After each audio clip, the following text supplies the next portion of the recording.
You have a task. Consider some manufacturing company. For how many consecutive years do you guys think this company can be the world's largest manufacturer? 10? 20?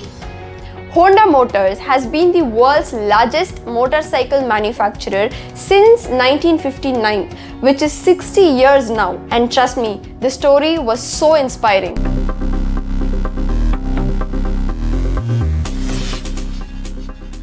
Soichiro Honda is the founder of Honda Motors. He was born in 1906 in Japan. If life hands you lemon, make a lemonade. Well, Honda is the perfect example for this. Let's see how many lemonades he made. Honda was so interested in automobiles. He wanted to achieve something really big in that industry. He worked as a car mechanic initially for 6 years, and then when he was around 25, he decided to make the best piston rings ever and sell it to companies. He made a piston ring and approached Toyota, but Toyota company told him, "Your piston ring does not meet our standards." So, is it a failure? Yes. Did he give up?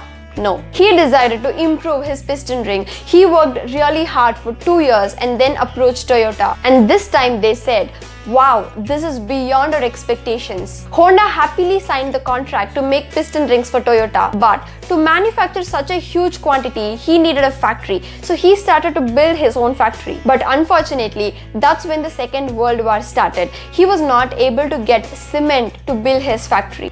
First lemon. Where will he get cement now? He needs to build this factory, only then he can manufacture the piston rings. Lemonade. He didn't get cement, so he made one. He built his large factory and started manufacturing. But the war situation got worse. A US bomber attack destroyed a huge part of his factory. Second lemon. How did he handle this? He gathered all the employees and everyone thought he is going to say something sad. But Honda said, "Guys, I want you to follow the American airplane and find where they fill their fuel. Once they fill and throw out the remaining gasoline cans, I want you guys to bring it to me. It contains some materials we need for our company."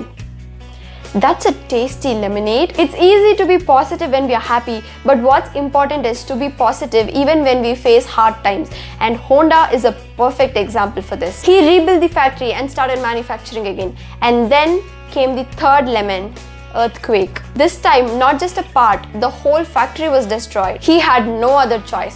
He sold all his materials and patent to Toyota. But the lemon was still in his hands and he was waiting to make a really tasty lemonade. The Second World War came to an end and Japan faced a great economic downfall. People depended on government for everything. Also, they did not get fuel for vehicles. People had to walk or use cycle. Honda kept on thinking. He wanted to do something great. Remember, he still has that lemon. One day, he saw something outside his house. There was his cycle, and near his cycle, there was a grass cutter. He got an idea. What if I fix motor to my cycle? He did it and used it for his personal needs. But people who looked at Honda riding a motorcycle asked him to make one for them too. He managed to get the materials and made it for them. But still, the demand for motorcycle continued. So he decided to do it as a business. But it was really hard times in Japan and he did not have money to invest. So what can he do? What he did was something really different. He had nearly 3,000 cycle companies in his city. He wrote a letter to every one of them asking them to invest in his idea. How many replies he got? 0. But he is not a person who gives up. He wrote another letter explaining how his motorcycle was better than all the other vehicles and how it's going to improve Japan's economy, and sent it to all the cycle companies all over Japan. 18,000 letters, and this time he got 3,000 responses. And then began Honda Motors. No wonder they are still being the largest manufacturers.